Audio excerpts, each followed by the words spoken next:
우리는 어제부터 잠언을 시작하였습니다.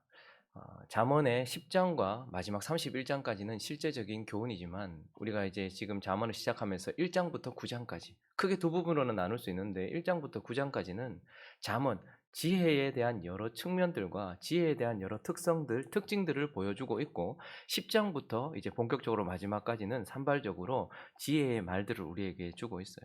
그래서 우리가 어제 잠언 1장을 시작하면서 이 지혜의 여러 가지 측면들, 특성들을 살펴보면서 먼저 지혜의 출처에 대해서 살펴보았죠. 지혜는 오직 하나님으로부터 그리스도를 통하여서 우리에게 온다라고 말씀을 나누었고, 이런 지혜가 우리 안에서 무엇을 하는가, 그 지혜의 목적 혹은 지혜의 그 용도, 이런 것들을 살펴보았습니다. 지혜는 어리석은 자, 세상을 향하여, 유혹을 향하여, 모든 것들을 향하여서 무방비 상태로 완전히 열려 있는 자들, 어리석은 자들이나 젊은 자들, 혈기왕성하여 자기로 충만하고 세상으로 충만한 자들, 그러니 생명 없는 자들에게 생명을 가져다 주고 어두운 자들에게 빛을 가져다 주는, 하나님 없는 인생이 지혜 앞에서 지혜의 부르심을 받는다면 어리석고 젊은 자들도 빛과 생명을 얻을 것이다 라고 말씀을 나누었고, 그리고 이미 지혜와 명철을 가진 자, 하나님의 생명을 가지고 빛 가운데 있는 자, 그리고 이미 거룩한 자들, 거룩한 하나님의 신부들은 더욱 아름다운 신부, 현숙한 여인이 되어지게 한다. 이것이 바로 지혜가 우리에게 하는 일이다. 그 지혜의 특성을 살펴보았습니다. 이제 이어지는 오늘 본문에서는 이 지혜의 또 다른 측면을 보게 되는데, 지혜가 공개적이다라는 것입니다. 자기를 개방하고 있다라는 거예요. 여러분, 죽은 자나 생명 없는 자나 어두운 자에게 빛을 가져다 주고 생명을 가져다 주는 이 소중한 것, 그리고 이미 생명을 소유하고 있고 이미 하나님께 거룩한 신부로 구별되어 있는데 그런 자들이 아름답고 현숙한 여인이 되도록 해주는 이 귀한 지혜가 비밀스럽지 않고 매우 공개적이고 개방적이다라는 것이고, 또 하나는요, 보편적이라는 것이에요. 사람을 가리지 않고 모든 자들에게 열려 있는 그런 지혜의 공개성, 개방성 혹은 보편성, 이런 것들을 보게 되는 것입니다. 그래서 20절과 21절을 한번 먼저 읽어보면요. 한번 읽어볼까요? 시작. 지혜가 길거리에서 부르며 광장에서 소리를 높이며 시끄러운 길목에서 소리를 지르며 성문 어귀와 성중에서 그 소리를 발하여 이르되. 지혜가 비밀스럽지 않고 길거리, 광장, 시끄러운 길목, 성문 어귀, 성중, 그 모든 곳에서 자기를 공개하고 있고 모든 이들에게 보편적으로 자신을 개방하고 있다. 그러면서 모두를 어떻게 하고 있습니까? 지금 부르고 있다라는 것. 지혜의 또 다른 측면은 무엇인가 하면 그것이 모든 사람들을 부르고 있다라는 것입니다.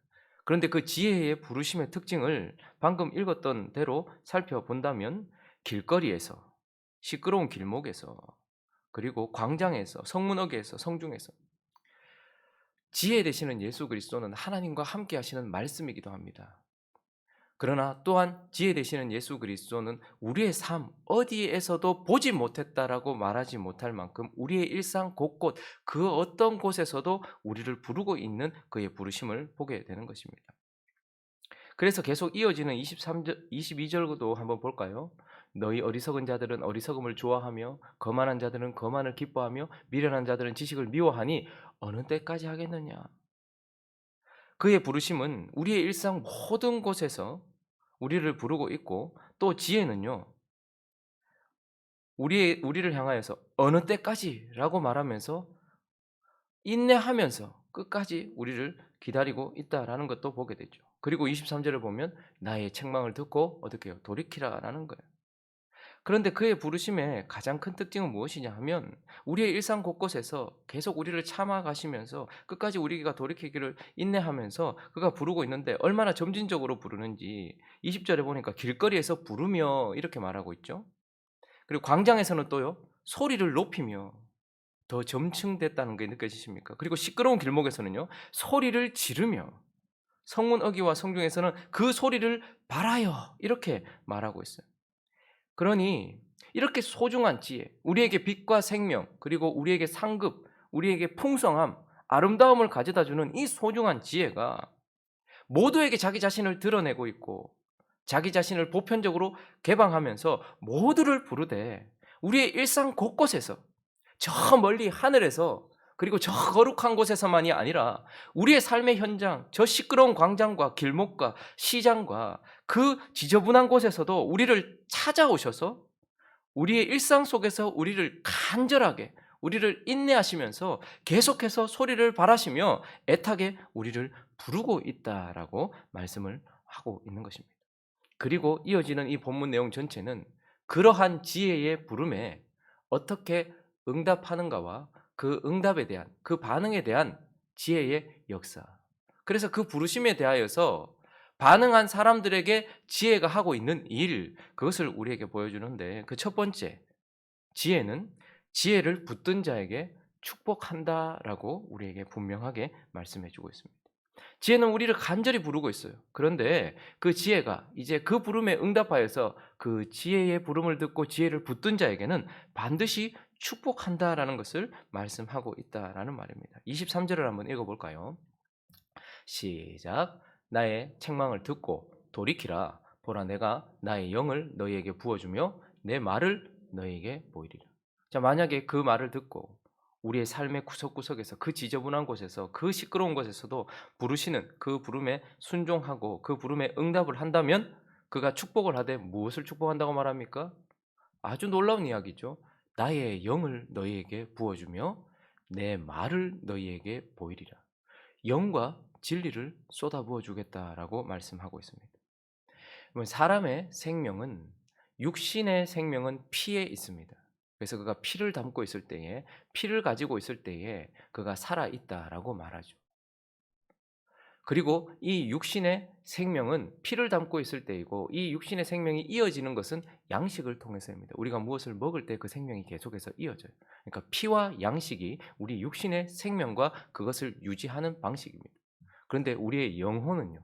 우리의 영이 생명을 가지고 있다라고 한다면 그것은 하나님의 영을 우리가 소유하고 있을 때, 피를 우리가 담고 있을 때 우리의 육신이 살았던 것처럼 우리의 영혼 속에 하나님의 영이 계실 때에 우리가 영원한 생명을 얻었다라는 것이고, 이 영원한 생명은 무엇을 양식으로 삼습니까? 하나님의 말씀, 진리를 말씀으로 삼아요. 그러니까 지혜에 응답하게 된다면 지혜는 우리에게 무엇으로 보상한다는 거예요? 무엇으로 축복한다는 거예요? 하나님의 영과 진리를 부어주어서 우리에게 살아있는 생명, 저 사람이 살아있다라고 우리는 말할 때 그 사람이 피를 담고서 양식을 먹으며 육신의 생명을 가지고 있을 때 살아있다라고 말하지만, 진짜 살아있다라고 말하려면 저 사람이 하나님의 영을 소유하고 있고 그분의 말씀을 가지고서 살아있는 생명을 가지고 있다고 말하는 것이죠. 그러니 지혜는 우리에게 살아있는 생명을 줍니다. 그리고 또 하나, 그가 나의 영을 너에게 부어주며 내 말을 너에게 준다. 영과 진리를 준다는 것은 예배할 수 있는 유일한 요소입니다. 하나님이 기뻐 받으시는 삶의 흔적을 남길 수 있는 유일한 근거란 말입니다. 우리가 하나님 앞에 의미 있는 삶, 생명은 그분의 영과 진리로 얻어집니다. 그런데 우리가 그런 생명을 가지고서 의미 있는 삶을 살아가는 것 또한 영과 진리로서만 가능해요. 아버지는 영과 진리로 예배하는 자를 찾으세요. 그래서 영과 진리가 없다면 그것이 선이든 악이든 그것이 어떤 영향을 미쳤든지 간에 아무 의미가 없을 수 있다는 거예요. 그런데 지혜에 응답하는 자에게 주시는 두 번째 축복은 영과 진리를 부어주어서 우리의 삶이 하나님 앞에 의미 있는 삶이 되어질 수 있도록 해준다라는 것입니다. 그래서 살아있는 생명과 의미 있는 삶을 살아가게 만드는 축복. 그리고 33절은 또한 지혜가 우리에게 주는 축복이 이렇게 말씀하고 있습니다. 읽습니다. 시작. 오직 내 말을 듣는 자는 평안히 살며 재앙의 두려움이 없이 안전하리라. 살아있는 생명, 의미 있는 삶, 그리고 그 가운데 우리한테 평안을 준다라고 말하고 있죠. 사람들은 편안을 구합니다. 그러나 하나님은 우리에게 평안을 주십니다. 편안은 우리의 환경과 관련이 있습니다. 그러나 하나님은 우리의 환경에 너희의 환경이 늘 좋을 것이다 이렇게 말씀하지는 않습니다. 너희의 환경에는 고통도 있을 수 있고 비바람이 칠 수도 있다. 그러나 그 가운데서 하나님은 평안을 주신다고 말합니다. 평안은 어떠한 환경 속에서도 흔들리지 않는 그 기쁨, 그 마음을 말하는 것이죠. 우리의 삶에는 비바람이 닥칠 때도 있고 폭풍과 쏟아칠 때도 있을 것입니다. 그런데 하나님은 우리에게 그런 상황 가운데 불편할 수는 있겠지만 평안을 주신다라고 말씀하고 있죠. 그리고요, 두려움 없이 안전하게 산다라고 말해요. 하나님은 우리에게 재앙이 없다라고 말하지 않습니다. 혹은 아예 두려움이 없다라고 말하지도 않습니다. 두려움 자체는 나쁜 것도 아닙니다. 무엇인가에 대하여 바르게 두려움으로 반응할 때 우리의 삶은 더 아름다워질 수 있기 때문입니다. 하나님의 어미하심에 대한 두려움이 우리를 아름답게 살게 하죠.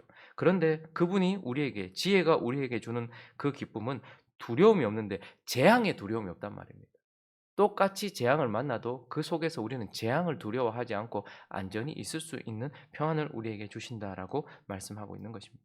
그래서 지혜는 자기를 공개하면서 개방하면서 보편적으로 우리를 부르고 있고 그 부름에 응답한 자에게 살아있는 생명, 의미 있는 삶, 그리고 그 삶 속의 평안과 안정 이런 것들을 우리에게 가져다 준다.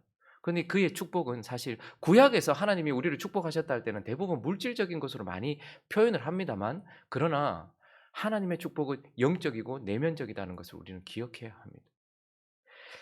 그렇지만 오늘 본문이 이 지혜가 우리에게 진짜 하고 싶은 말은 무엇이냐면 지혜를 붙든 자에게는 축복하시지만 그러나 우리가 두 번째 살펴봐야 될 것은 지혜를 버린 자는 어떻게 한다는 것. 지혜를 버린 자는 반드시 심판한다라는 것을 또한 우리에게 말씀하고 있는 것입니다. 지혜가 광장에서 길거리에서 시끄러운 길목에서 성문 어기와 성중에서 우리를 인내하면서 간절하게 우리를 부르고 있어요. 그런데 그 부름에 응답하는 사람도 있겠지만 응답하지 않는 사람도 있어요. 오늘 24절과 25절을 읽어볼까요? 24절과 25절 시작.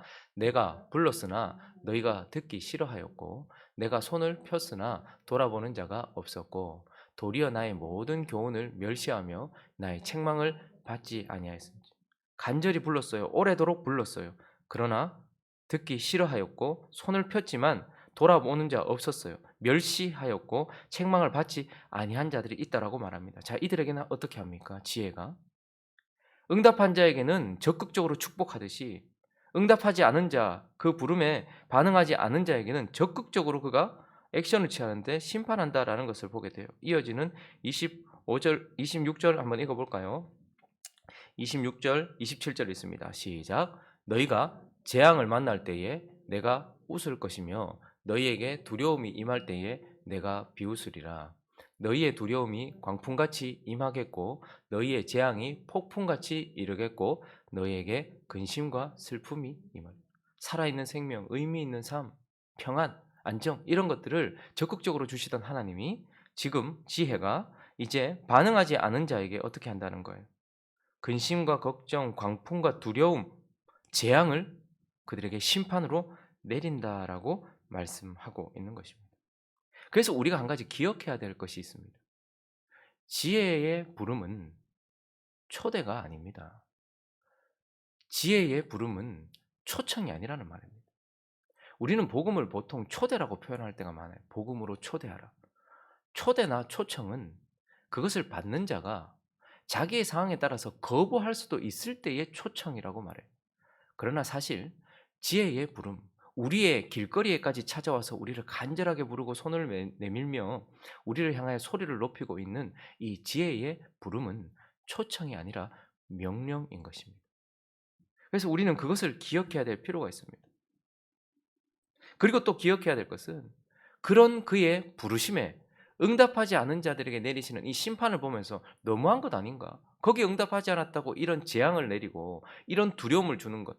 그러나 이 부름은 초청이 아니라 명령이라는 것이고 그리고 누구를 심판하셨는가를 우리가 볼 필요가 있어요.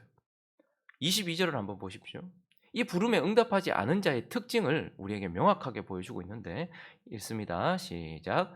너희 어리석은 자들은 어리석음을 좋아하며 거만한 자들은 거만을 기뻐하며 미련한 자들은 지식을 미워하니 어느 때까지 하겠느냐.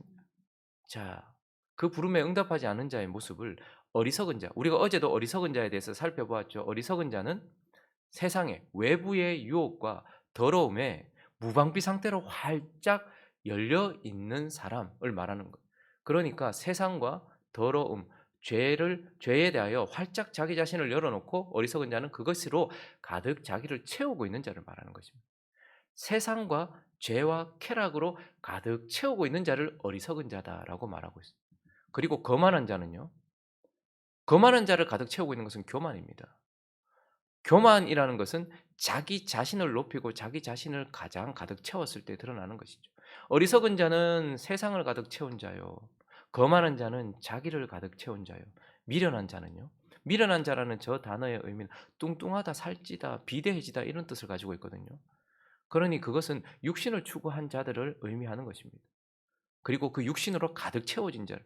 저기 어느 때까지 하겠느냐 이렇게 표현하고 있죠. 한순간 어리석었고 한순간 거만했으며 한순간 미련한 것이 아니라 부르고 부르고 불렀는데도 소리를 지르고 질렀는데도 끝까지 지혜를 받아들이지 않고 세상으로 자기 자신을 채우고 자아로 자기 자신을 채우며 육신으로 자기 자신을 채워서 끝까지 돌이키지 아니한 자들, 그런 자들을 심판한다라고 말씀하고 있는 것이고, 그래서 그들을 향한 심판이 어떠한 심판이라는 거예요.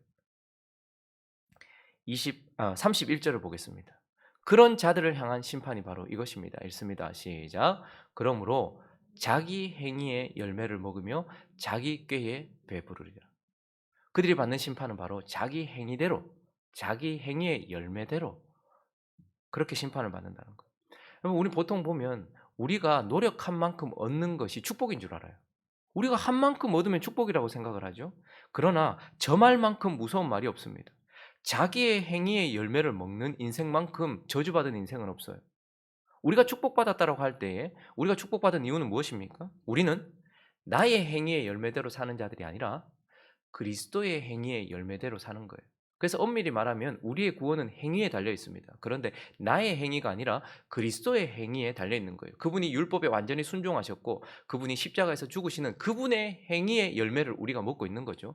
그런데 하나님이 저주하시는 인생 가장 큰 저주는 자기 행위의 열매를 먹게 하는 거예요. 그래서 여기서 자기 행위의 열매를 먹는다라는 것은 그들이 지혜를 대한 행위대로 지혜가 그들을 심판하고 있는 거예요. 28절을 한번 볼까요? 그렇게 자기 행위의 열매를 먹는 그들이 지혜를 대한 대로 지금 지혜가 그들을 대하고 있다는 것을 보게 돼요. 28절부터 30절까지 읽어봅니다. 28절 먼저 읽어보겠습니다. 시작. 그때에 너희가 나를 부르리라. 그래도 내가 대답하지 아니하겠고 부지런히 나를 찾으리라. 그래도 나를 만나지 못해. 지금 지혜에게 응답하지 않은 자들에게 심판하는데 똑같이 어떻게 하고 있는 거예요? 지혜가 불렀어요. 그러나 응답하지 않았어요. 그러니 지혜도 어떻게 합니까? 나를 부르지? 그러나 나도 대답하지 않는다. 나를 찾지? 나도 너희를 찾았는데 그러나 너희가 나에게 응답하지 않았던 것처럼 나도 너희에게 만나주지 않는다라고 말하면서 이 자기 행위대로의 열매, 심판은 지혜를 대한 행위대로예요. 그리고 29절 보시면 대저 너희가 지식을 미워하며 여호와 경외하기를 즐거워하지 아니하며 나의 교훈을 받지 아니하고 나의 모든 책망을 없인 여겼기 때문에 그렇기 때문에 그들에게 재앙을 보내시고 두려움을 보내신다고 말하면서 또한 그들이 받는 보응은 지혜를 버린 행위대로 자기 꾀 그러니까 지혜 없이 행한 대로 그 열매를 고스란히 먹는다는 것이죠. 그러니 지혜의 심판은 지혜를 대한 대로 그리고 지혜 없이 행한 대로 자기 행위의 열매, 자기 꾀의 행위의 열매를 그대로 먹는다라는 것이고 그래서 엄밀히 말하면 저와 여러분의 지금은 다른 어떤 이유가 아니라 우리의 길거리와 광장과 길목과 성문 어귀와 성중 나의 삶 속에 찾아오셔서 나를 부르셨던 그 지혜와 내가 어떤 관계를 맺었는가에 대한 결과입니다. 이 말이 참 무서운 것은 우리가 성전에서 그분의 말씀을 어떻게 대했는가의 열매가 아니고요. 우리의 일상 속에서 주일날 성전에서 그분의 말씀을 함부로 하는 사람들은 거의 없습니다. 그러나 우리의 삶의 지금 이 모습, 우리의 육신적인 삶, 우리의 모든 것들은 물론 예외는 있을 수 있겠죠. 욥과 같이 하나님께서 거룩하게 만들기 위하여서 주시는 그런 것도 있겠지만 일반적으로 보편적으로 우리 모든 삶의 지금의 모습은 내가 지혜를 어떻게 대했느냐 하는 것을 보여주는 거울인 것입니다. 가끔씩 우리는 저 사람 왜 저렇게 고통받고 있지? 저 사람의 삶은 왜 저런 일들을 자꾸 만나지? 이렇게 생각해요. 근데 그걸 보면서 우리는 저 사람은 성전에서 참 아름답게 봉사하고 하나님을 잘 섬기는 것 같은데 왜 이러지? 이렇게 생각합니다. 그러나 우리의 삶의 지금은 주일날 성전에서 내가 말씀을 어떻게 대했느냐를 보여주는 것이 아니고요. 우리의 일상의 삶 속에서 그분, 우리를 찾아오신 지혜를 우리가 어떻게 대했느냐라는 것을 보여주고 있다라는 것입니다. 그래서 지혜는요, 우리가 지혜를 대한 대로 우리에게 갚아 주심으로써 지금 우리가 지혜 대신 예수 그리스도를 어떻게 대하고 있는지를 분명하게 보여준다라는 것입니다. 말씀을 정리하겠습니다. 지혜의 어떠한 측면을 우리가 보았습니다. 지혜는 자기 자신을 공개합니다. 그리고 보편적으로 자기 자신을 개방합니다. 사람을 가리지 않고 우리의 삶에 찾아오셔서 거룩한 저 하늘에서 부르시는 것이 아니라 우리의 삶에 찾아오셔서 자신을 보편적으로 개방하시고 공개하십니다. 그래서 지혜에는 공개성이 있어요. 그러나 오늘 말씀을 통해서 우리가 또 한 가지 보는 것은 자기 자신만 공개하시는 것이 아니라는 것입니다. 지혜는 결국 그의 부르심에 응답하는 사람들의 삶에 역사하여서 이 사람 한 사람 한 사람이 지혜를 지금 어떻게 대하고 있는지 우리도 공개해 버린단 말입니다. 저 사람의 삶을 보면 저 사람이 지혜를, 예수 그리스도를 어떻게 대하고 있는지를 명확하게 드러내 보이도록 하나님께서 하신다라는 것입니다. 그러므로 지금 나의 삶 속에, 지금 나의 이 현재는 하나님 그 지혜가 자기 자신을 드러냄과 동시에 우리 인생 가운데 찾아오셔서 내가 하나님 앞에 어떤 인생인지를 공개하시고 보편적으로 그것을 개방해 버리신다라는 것을 우리는 보게 되는 것입니다. 그러므로 주님이 우리에게 말씀하십니다. 그 열매를 보아 그를 알지니라. 그러므로 우리의 삶에 어떤 열매가 맺혀지는지 그것은 다른 데 이유가 있는 것이 아닙니다. 나라가 정책을 잘못 썼고 나라가 잘못된 그것을 했고 내 이웃이 악했고 혹은 내가 운이 없었고 내 운명이 좋지 않았고 여기에 달려있는 것이 아니라 내가 지혜를 어떻게 대했느냐 여기에 내 삶의 열매가 달려있다라는 것을 기억하시기 바랍니다. 그래서 지혜는요 자기 자신을 공개합니다. 그리고요 지혜를 대하고 있는 그 지혜를 대하는 사람들의 삶도 공개한다라는 것을 보면서 이 어미하신 하나님의 말씀 앞에 내가 지혜를 성전에서만이 아니라 나의 일상 속에서 그분을 높이고 그분의 부르심에 응답하고 순종하는 삶을 살기로 다짐하는 저와 여러분 되시기를 예수 그리스도의 이름으로 축원합니다.